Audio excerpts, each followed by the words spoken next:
Pour ce calibre, on s'est inspiré d'un modèle Daniel Roth, le modèle extra plat qu'il avait dans sa collection. Et nous avons développé un mouvement totalement de A à Z, un mouvement fin, un mouvement bien sûr avec la forme de la double ellipse, et qui ressemble à son prédécesseur, le tourbillon. En fait, ça fait partie de la construction de la marque, entre autres, c'est-à-dire que ça nous fait bien sûr un calibre de base sur lequel on va pouvoir mettre des complications. Et puis, on voulait faire une montre plus simple, très bien finie, bien sûr comme le tourbillon.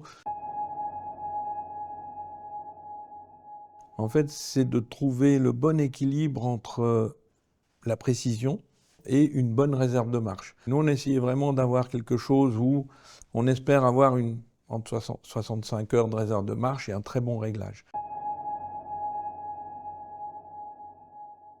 C'est l'esprit horloger qui prime. On a repris un peu les codes du tourbillon, justement pour donner une identité à la marque, non seulement à travers sa boîte, mais aussi à travers le mouvement. C'est-à-dire qu'on retrouve le coq qui a une légère forme du pont de moyenne qui était en acier. On retrouve les terminaisons vraiment très haut de gamme. En fait, il y a peu de compromission. On retrouve aussi le rochet avec le noyau poli. Il y a un univers qu'on a qu'on a fait pour le tourbillon, qu'on retrouve à travers ce qu'on a fait dans le mouvement de base. Il y a bien sûr tout le côté technique qu'on a respecté, le côté esthétique aussi. On a respecté cette forme de double ellipse. Si je devais vraiment prendre un élément, pour moi, c'est la chronométrie. C'est-à-dire que c'est notre balancier 4 Hz.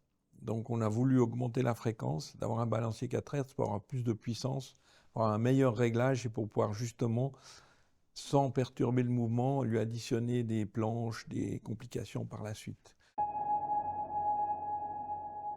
Alors on peut reconnaître ce mouvement extra plat par rapport à son grand frère, le tourbillon, bien sûr avec le cliquet barreau, qui n'est pas tout à fait le même. Le précédent, il avait un ressort rapporté, celui-ci, le cliquet est intégré, mais on peut voir la qualité des finitions, les côtes de Genève, les angles bercés, toute cette technique reste encore dans ce modèle.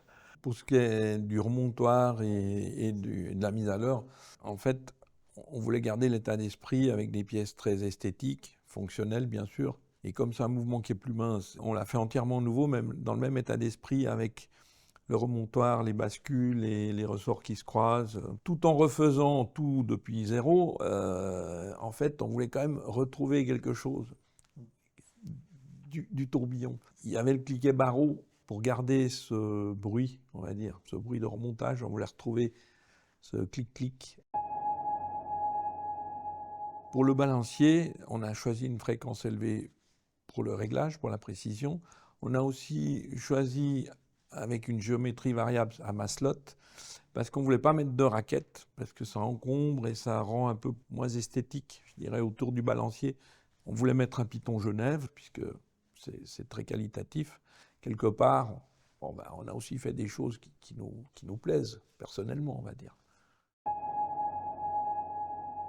En fait, avec Michel, on a quelque chose d'assez simple. On se dit jusqu'où et pas au-delà, quoi. Et donc, jusqu'où, ça veut dire que ces définitions qui sont irréprochables. De ce côté-là, on a dit on met des angles rentrants, on fait les flancs étirés au cabron, c'est-à-dire quelque chose de très bien fini. Les moulures de vis, c'est des pierres qui sont sphériques. Les angles bassinés, c'est vraiment de la finition comme une pièce école, un peu, avec des côtes fines.